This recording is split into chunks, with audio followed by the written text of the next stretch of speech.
Okay, so tonight we have the next installment of sexism and halacha, and tonight we are going to be talking about something that I think a lot of people misunderstand. It's a very hot topic, it's a very spoken about topic in good ways and bad ways, and that is the topic of quote-unquote tzniut. I'm saying quote-unquote because I'm not exactly sure where what we call tzniut has anything to do with tzniut, and we'll talk about that, whether or not it has some connection. And certainly in Tanakh and in Shas, there's zero connection between what we call tzniut and what the Hebrew word and the Tanakh usage of the word tzniut means. But we're gonna get to what it actually means and what this value is in Judaism, and What's important to know is that, first of all, the context that we want to speak about, is tzniut a sexist thing? Okay, or in other words, that is the concept of the way that a Jewish woman is called upon to dress. Is that a way of suppressing women? Is that a way of putting them into the kitchen? Is that a way of saying that I want to take away your rights? And if we have time, another side of this discussion would be the concept of Shmir Sinai, that there's a mitzvah on men that they're not allowed to look at women in a certain way, and many women find that to be offensive. Yes, I also find it offensive. How dare he not look at me? That do you think that I'm not a human being, that you don't have to look at me? And thank you, David. And yes, we should end it. Okay. Like a very religious guy who didn't want to look at me in the eyes because I was walking, and then he bumped into me, and then I laughed. So anyway, so the question is the concept of Shmir Sinai is the purpose of Shmir Sinai that we want, that we look at women as like subhumans, and that's why we don't want to look at them, because yuck, who would want to look at you? You're so gross. You have the cooties. I don't want to look at you. And is that the idea of Shmir Sinai? That we will see if there is time or not. But let's start with the concept of tznius. Now, so like I said, we're talking about what the world calls the concept of tznius, and the world that is how is a Jewish woman called upon to dress. And there's a lot that's been said about this, lots that's been written about this. I want to divide this into different ideas, and try to define what exactly is this value. And obviously, my point is that it's not sexist, as has always been in this series. That my point is not that Judaism is sexist, take it or leave it, but rather I actually believe that Judaism is not sexist, and Judaism actually does believe in a lot of elements of feminism. And so what is the concept of tznius? So first of all, let's divide it into different ideas. Let's start with the word tznius. Where does the word tznius come up in Tanakh? So the truth is that it's only two psukim in the entire Tanakh that use this term of tznius. The first is a pasuk in Micha, and it says, "Higi lecha adam matov," that what is good, Uma Hashem Elokecha shal mi'imach. That what does Hashem ask from you? Ki'im asayis mishpat, asos chesed, batnei alecha Elokecha, that to do acts of kindness and to do acts of justice and to be tzanua. Okay, what is it be to be tzanua? So all the commentaries say that it means to be modest. Okay, what's it mean to be modest? It means that you should have a low profile. Okay, it means that you should do things without fanfare. Okay, that it shouldn't be that, hey, look at me. Okay, the idea is not to be ostentatious, not to be a person shouldn't be living their life that it's a bad character trait to want to be the center of attention. That like when I walk into a room, I make the whole place shimmer. So that is not that's not a Jewish value. That I don't want to be glowy. I don't want to be shiny. I don't want. It doesn't make me happy when when the world looks at me, and this is relevant. I don't want to everybody to know that I'm the smartest guy around. I want everybody to know that I am the holiest guy around. I don't want everybody to know that I'm the best looking guy around. And I don't want everybody to know about all the good acts that I do, the acts of tzedakah, acts of all the mitzvahs that I do. And I don't want to be. I don't think that I'm God's gift to humanity. don't want. Some people they love to tell you how important they are, and they just love. There's a joke about the guy that's on the date, and he doesn't stop talking about himself, and he says after an hour, so he catches himself and says, I just realized I've been this whole date I've been talking about how great I am. Maybe you want to tell me how great you think I am, and so the so that's number two, and number three, the desire to be famous. The desire to be famous is not a Jewish value. Jewish, we don't. It's not good. It's not good to be famous. Rabbi Nachman talks about the danger of being famous. That it's actually can harm you to be famous, and we don't aspire to be famous. This is what? It's really not a good thing. We actually believe that. So Ben Shapiro. That there are places to be famous, and I'm not calling anybody specifically out, but a person that said, what are your aspirations in life? My aspiration is to be famous. That's treif. That is not a Jewish value. Okay, so if your purpose is to make a difference in the world, and the only way to make a difference in the world is if you're going to become somewhat famous, so then your aspiration is to make a difference in the world, and that's okay. Okay, but you should say a Jewish person says, I wish I didn't have to be famous. I don't like that. I think Rabbi Nachman told one of his students that it's such a horrible thing. When you become famous, you can't even do something simple like say Birkat Hamazon without being self-conscious. I used to, before I was famous, so I used to be able to just have my relationship with Hashem, and now whatever I do, people are looking at me, and there's the paparazzi was bothering him, and he couldn't have a normal life. Okay, so there's a Jewish person doesn't want to be famous, and this is what I mean has Tzniut Lachas. Now the second pasuk in Tanakh where it talks about Tznius is a pasuk in Mishlei. It says Im Tznuim Chachma. Okay, that with modest people, that's where you're going to find Chachma. That's where you're going to find wisdom. Meaning that if a person's always talking about themselves, so that's usually a sign that he's actually dumb. Okay, so that there's a saying in Chazal in the Gemara. It says that I forgot the Aramaic words, but it says that if you have a cup with one coin, so it makes a lot of noise. If you have a cup that's full of coins, so it's very quiet. Okay? Meaning that if you have one thing to say, so you're going to tell everybody, that you know something. But if you have a lot of things to say, then you're not going to make any noise. Then people are not going to know necessarily that you have a lot to say. So I think I shared recently that they did a survey of professors in America of different subjects, and they asked them how much of your subject matter that you teach, how much of it do you know?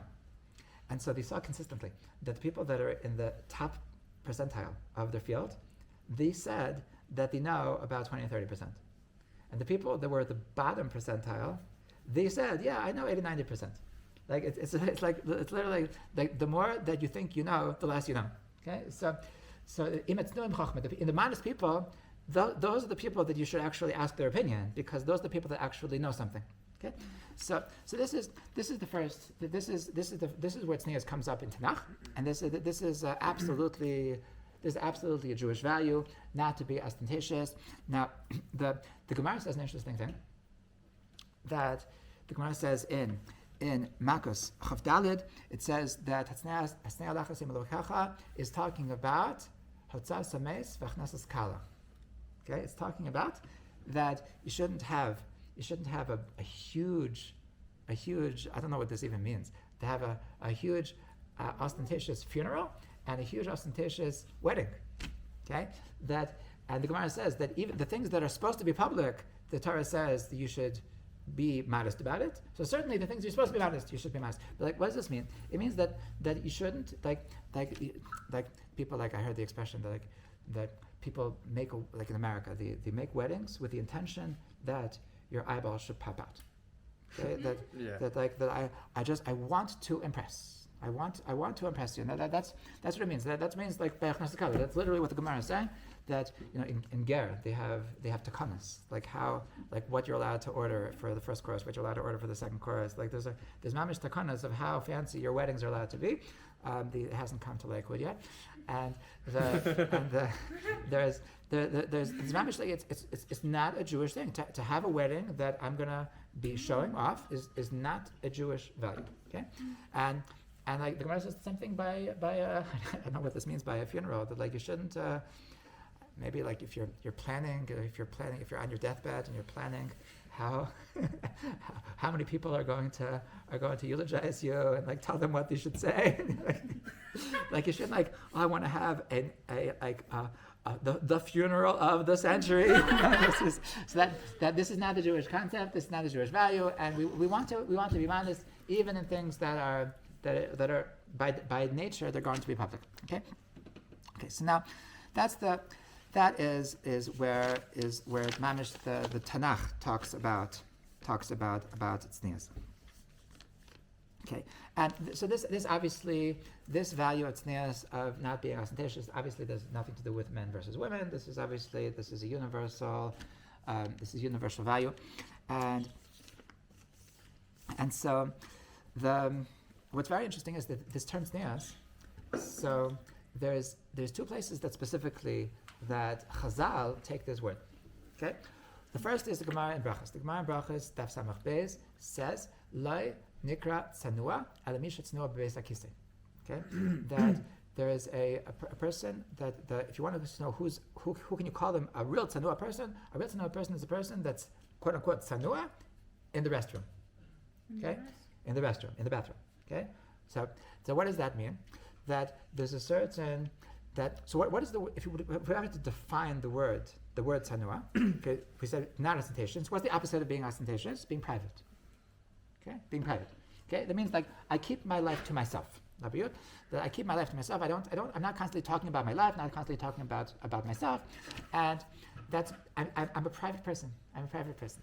So a person who's private in the restroom. What does that mean? So obviously this privateness is talking about exposing your body, okay, and being just like very like when I'm using the restroom, so like I'll just like hang out naked for as long as I want, okay, and that's the like they bring this concept of tznius into a sexual place, that about just like that I'm very comfortable with nakedness. The other place where the word tznius is used is that if you look in Shulchan Aruch, there's a parak called Hilchos Tznius, and if you I remember like when I was like very very young, like I found this in the back of one of my, and it's in the end of Chelik Beis and Mishnah Berurah. So Hilchos Tznius, so how interesting, and I started reading it and I didn't understand anything, because Hilchos Tznius in Shulchan Aruch is referring to the halachas of physical intimacy between husband and wife. Okay, so that is Hilchos Tznius. So what does it mean? That those are the things that are supposed to be private. The things that are supposed to be private, that's tznius. Okay? Tznius equals private. So that there's things that are supposed to be private. They're not supposed to be part of the public domain.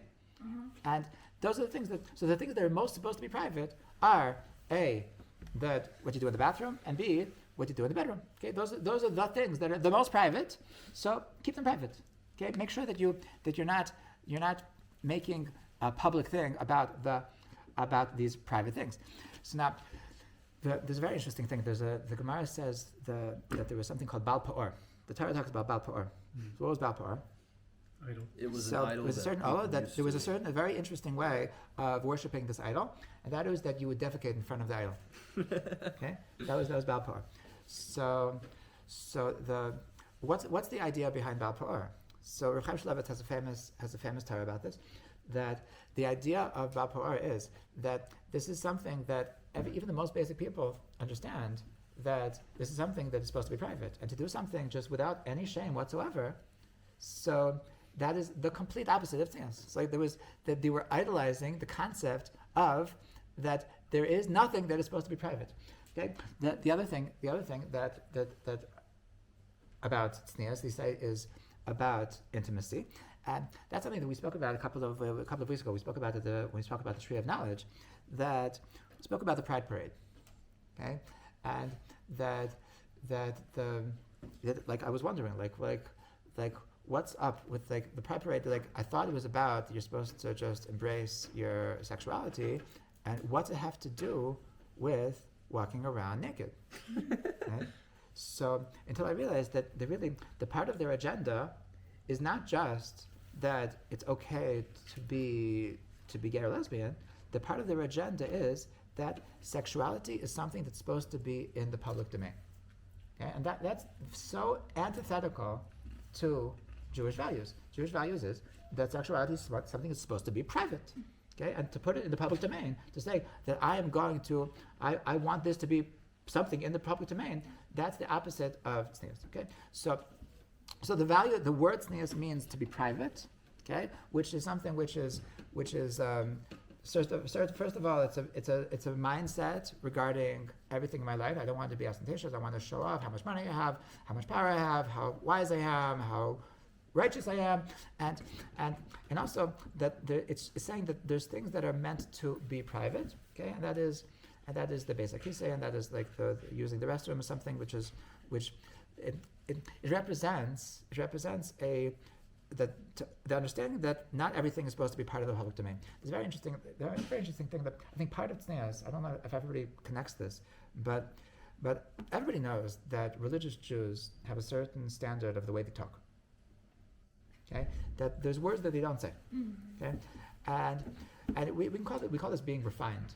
Okay, but if you notice, what are the words that refined people don't say? They're all connected either to the restroom or to the bedroom. Okay, and meaning that there's this underlying, I don't know if it's subconscious or conscious, I have a feeling it's conscious, that there's this desire of the undignified world that I want my speech to be full of bathroom words and bedroom words. Okay, I don't want those things to be things that are supposed to be private. I want them to be public. Okay, and they want to blur this line between my public life and my private life, and that is exactly what the Torah is saying is the opposite of tznius. Okay. Wow. Okay. So this is absolutely a clear Torah value that I have a private life. I want to be a private person. I want to have this private inner world, and not everything in my inner world is supposed to be private. Okay, so now that is not public. Thank you. And this is so far we haven't said a word about how to dress. Okay, so now where do we find in Torah anything about how a Jew is supposed to dress?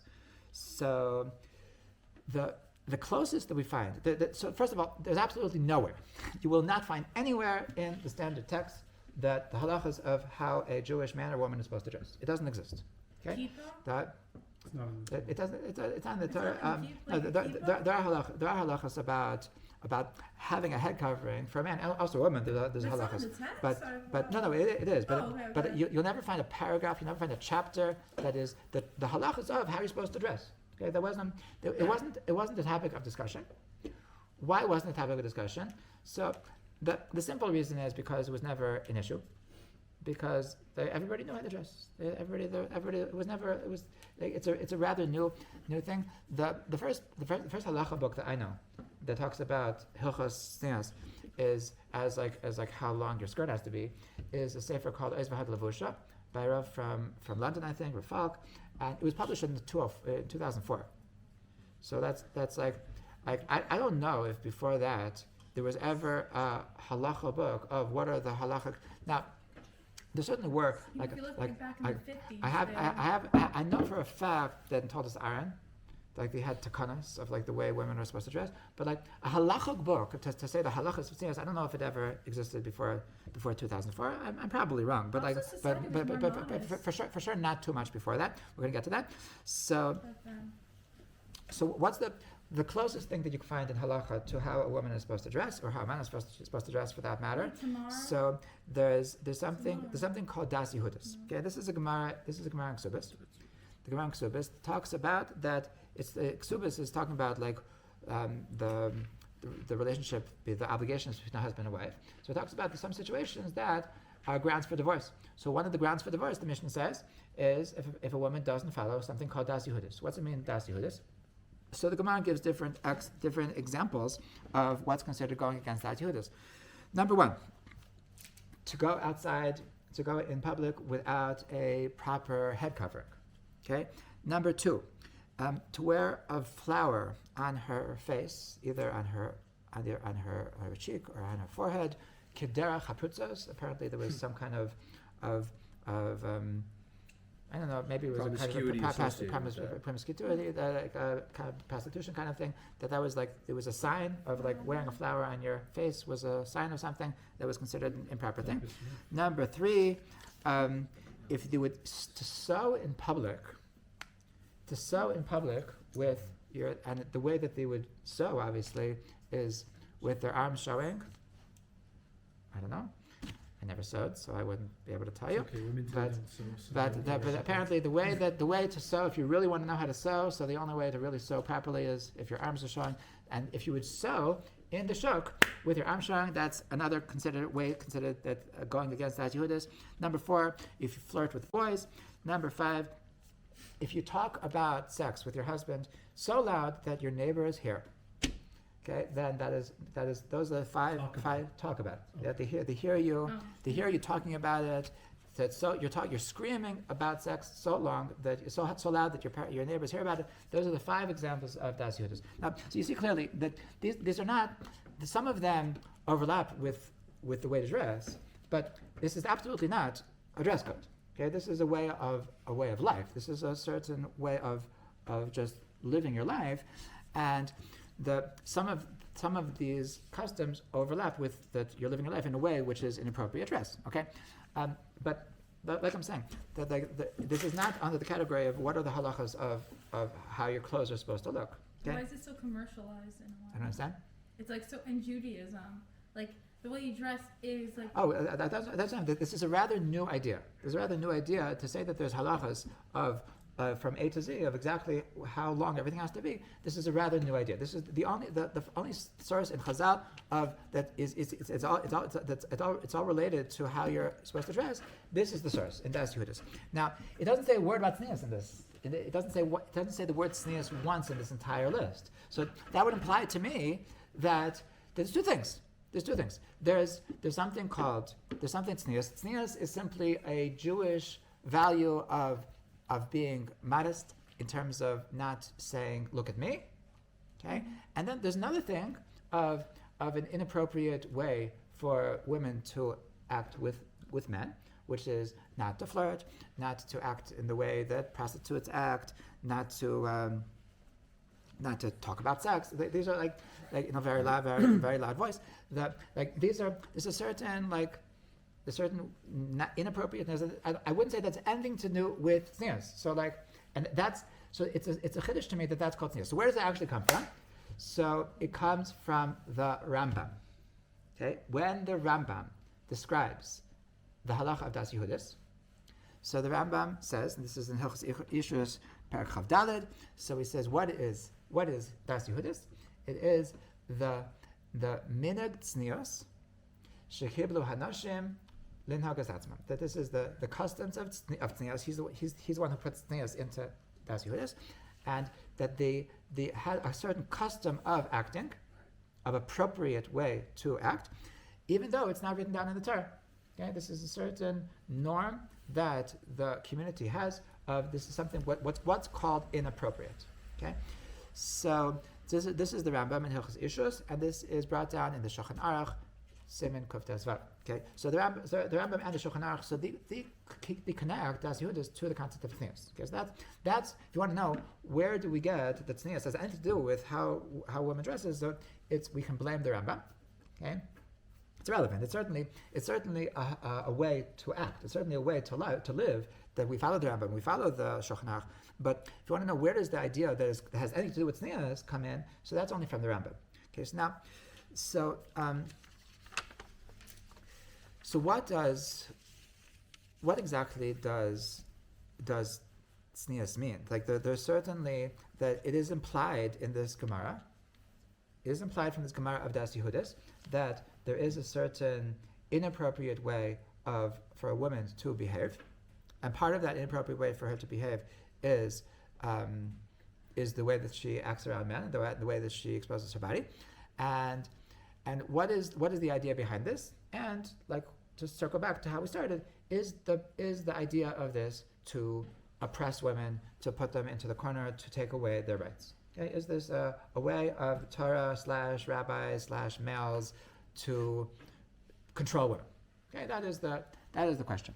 So first of all, what I want to share with you is that there's basically two approaches to what we call tznius, and they actually do both have sources, but I want to promote one of them and not the other. Okay, the first approach. This is the one that I'm not promoting. Okay, this is the approach of the Rambam. Okay, the Rambam, and like I said, the Rambam is the first one to write tznius into this. So once again, the word tznius means to be a private person. Okay, that is, there's a value to be a private person. The whole world doesn't have to know everything I do. It doesn't have to know everything about me. So he puts this into tznius. Now the Rambam writes that it's his words are she'en yofi leisha. It's only considered the only way that a woman can be beautiful, truly, ela sheteshev b'zavit beitah, that she should just sit in the corner of her home. Shekach katuv, because that's what it says. Kol kvuda basmelach pnima. He brings a pasuk in Tehillim, Kol kvuda basmelach pnima, and that, which he's understanding that to mean that a woman's place is to be inside, not to be outside. Okay, and the Rambam writes later in this parak that there's something horrible called an isha yatzanis, a woman that likes to go out, and that is a horrible thing. You have to stop her. Don't allow your wife to be an isha yatzanis, and maximum once a month she should be leaving her home, and the rest of the time she should be sitting in the corner of her house. Like when I read this Rambam, like I have two different images like that come into my mind. Like one is like this like sweet little Rebbitzin telling her students, we don't need to be outside. We just need to be in the privacy of our homes. We are so dignified. We don't. And the other is like this like controlling Mea Sha'arim guy yelling with fire in his eyes. How dare you go out more than once? So anyway, now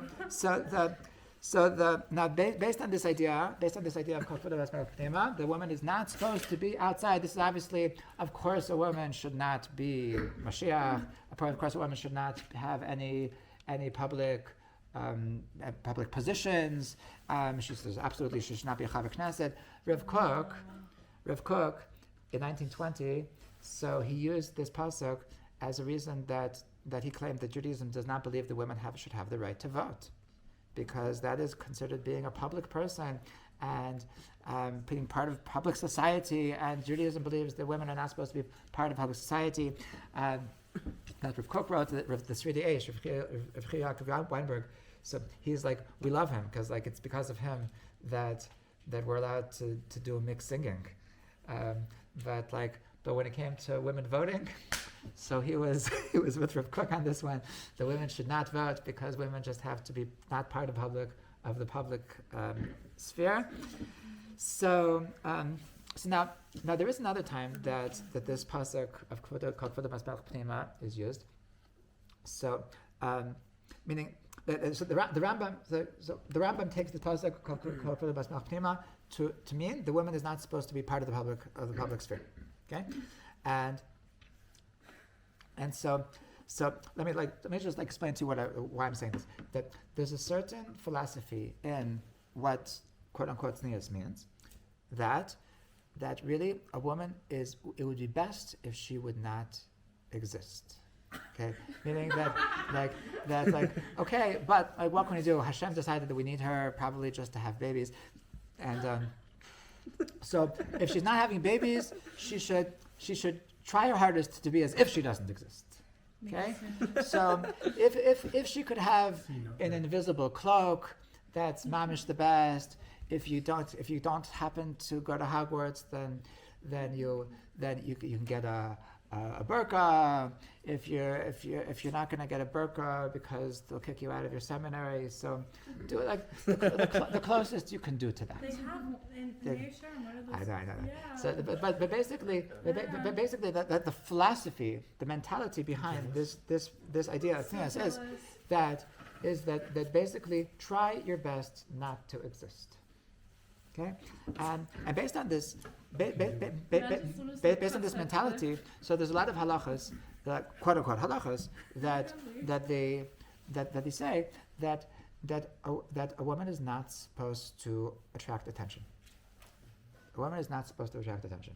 Okay, so anything that might attract attention is against Judaism. It's against the Torah, and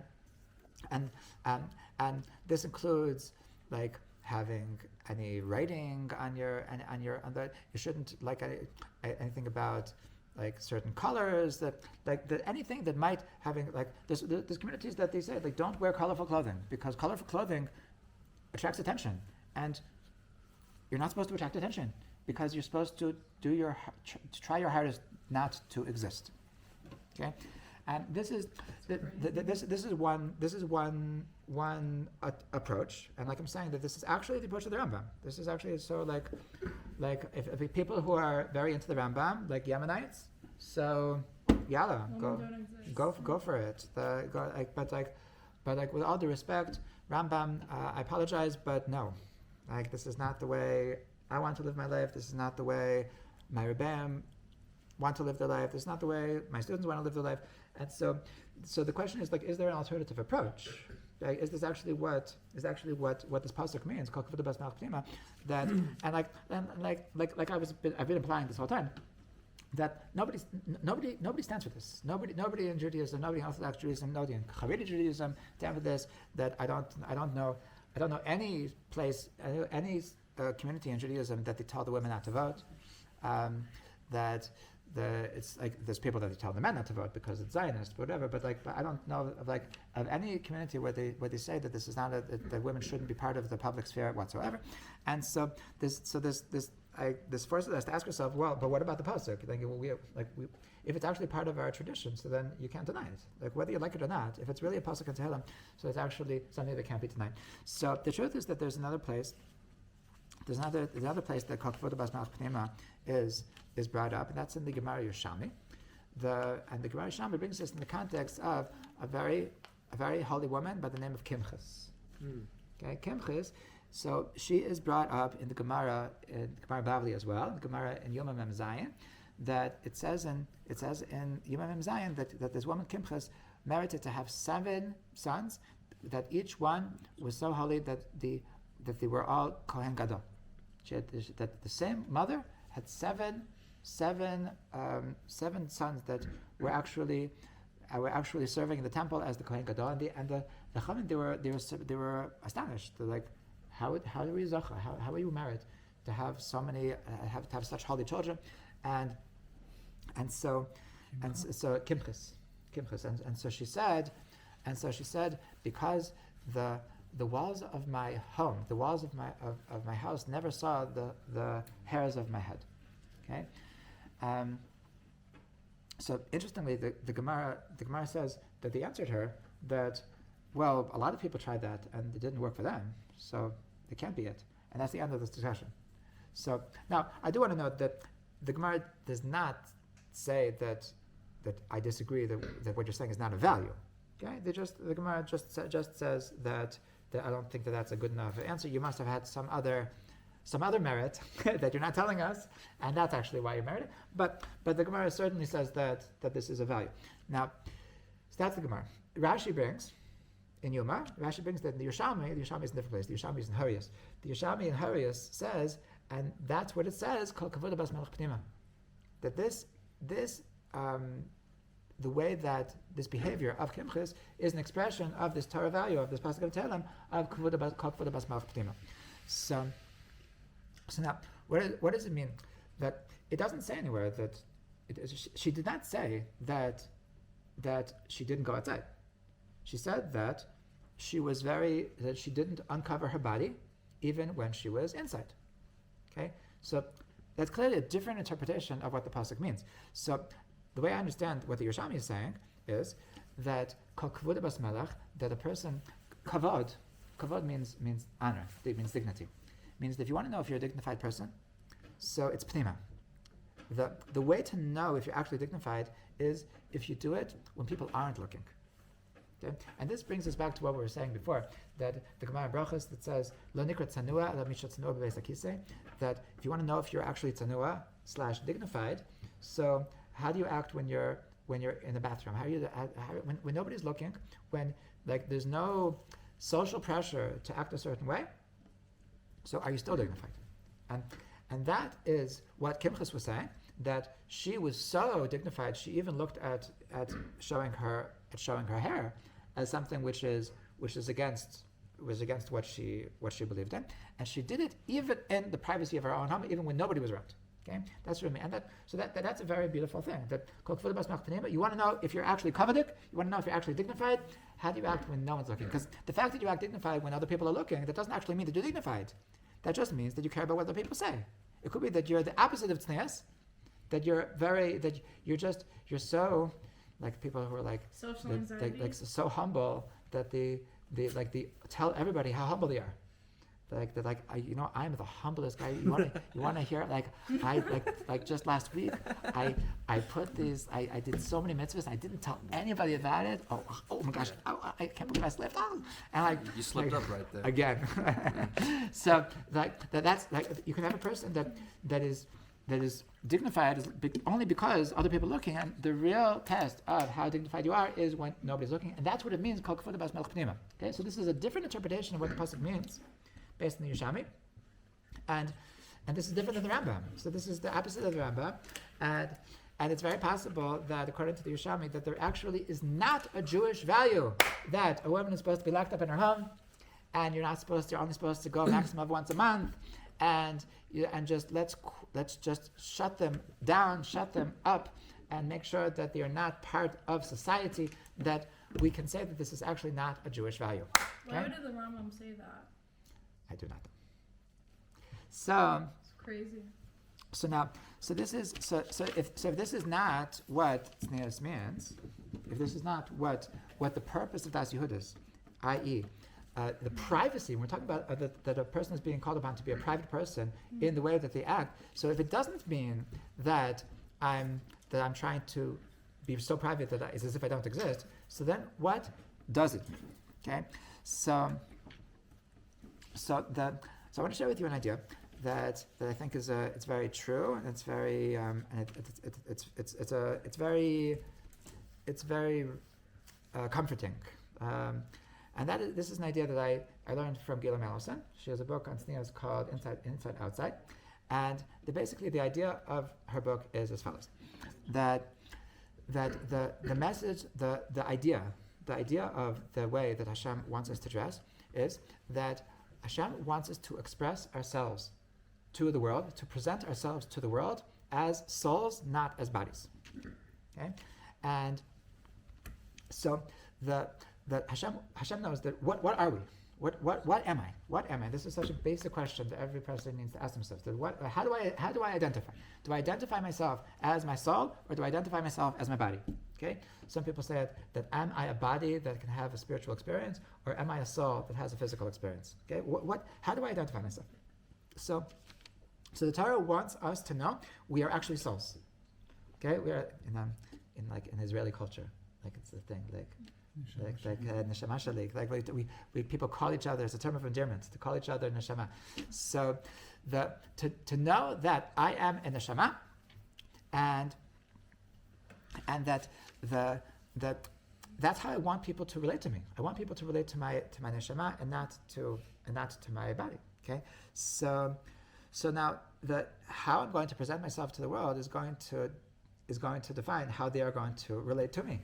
So there's a way to relate to the world that I'm going to say, look at me, I'm a body.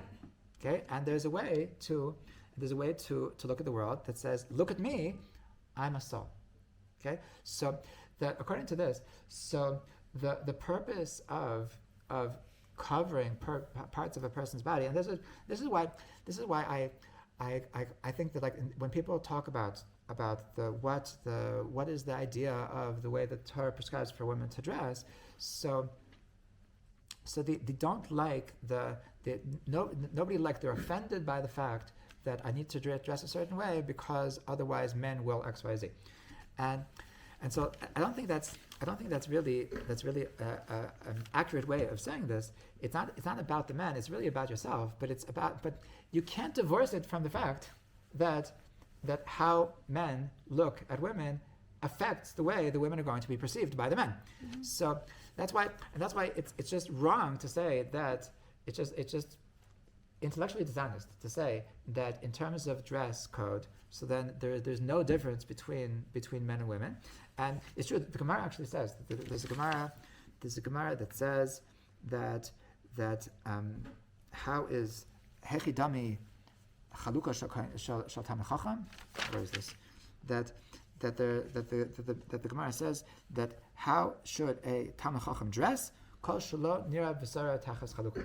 That you can tell a tamei chacham the way he dresses is that you can't see his skin under his clothing. Meaning that is his clothing is opaque. That you can't that there is a mila of a tamei chacham that he makes sure that as much that his body is not revealed, but it's not. It doesn't say that the person who's not a tamei chacham that's grounds for divorce. Okay, so why is it that there's a difference between men and women? Simply because there's a difference between the way the men look at women and the way the women look at men, and this is something that I think I also saw from Gila Mendelson, that she says that if you have a girl that sees a cute guy at the other side of the pizza store, so she walks over and she tries to get his attention, and like she's listening to him, and I think he says something really, really stupid. So at that moment, he became a little bit less cute. Then a couple of minutes later, he says something even stupider. And then he become even less cute. And then the third time he says something stupid, he's just not cute anymore. Okay? Whereas, if a guy sees a cute girl the other side of the pizza store, and he walks over and tries to make eye contact, and she says something really, really stupid, she's just as cute as she was before. It doesn't affect that the way the guys work. Now, what does that mean? That there's something in the DNA of human beings that men are more close, men are more physical, and women are more spiritual, and therefore it's easier for it's closer for a man to objectify a woman than it is for a woman to objectify a man. And so that's why that the expression, the mitzvah of tznius is identical for men to women, that Hashem wants us to present ourselves to the world as souls and not as bodies. However, that what it takes to present myself as a soul and not a body is going to actually be different between men and women. Okay, and to say that it's identical is just being dishonest with the halacha. Okay, the halacha does make a difference between the men and women, but my purpose is that the reason for Chazal to do this is not that the quote unquote men want to control the women and put them into the corner, but rather that Hashem wants the world to address each other as souls and not as bodies. And so just do whatever it takes to make sure that people are going to respect you, the people are going to look at you as a soul, they're going to relate to you as a soul, and they're not going to look at you as a body. Okay? And this is something, if this is the idea of the way that a woman is supposed to dress, so then it's very different than the try not to exist. Okay? In very simple words, so the Torah wants a woman to want herself to look pretty, as opposed to want to look sexy. Okay? And that this is like a very. It's for some reason the world has messed up. The world has gotten crooked. That they want a woman to constantly look sexy. The men want the men want, for some reason, I don't know, I don't get it. Like some men want to constantly be sexually stimulated, and that's why they tell the girls that I want you to constantly stimulate me, and I'm going to talk to the girls that are constantly sexually stimulating me, and that's going to control the girls in the way that they dress, that they're going to want to, and it's a very messed up society. So this is the like what the Torah is saying, that like why do you want to present yourselves constantly in a way that you need to sexually stimulate men, and you want them to be attracted to your body and not to your personality? It's not good for you, it's not good for them, it's not good for society, and so it's just a very, very messed up reality. So this is what the mitzvah of Tzniut is, that Hashem wants a woman to respect herself, once a person wants to look at herself as a soul, to present herself to the world as a soul, and this is going to be better for literally everybody. So we have to stop here because I see that the camera is about to die. So this is obviously connected to the concept of Shmiras Einayim. That the mitzvah of Shmiras Einayim is a mitzvah of a man to look at it, to respect a woman, to look at a woman as a personality. And the mitzvah of Shmiras Einayim was never meant that I look at her as a woman as subhuman. And like there's a very backwards thing, and in some places that they, like, by telling you no, don't look at her, don't look at her, they make the people feel that women are monsters and women are evil and women are sins, and that's the complete opposite of what the Torah wants. The Torah, like, to look at a woman as being a sin is to objectify women, and it's the precise opposite of what the concept of Tzniut is.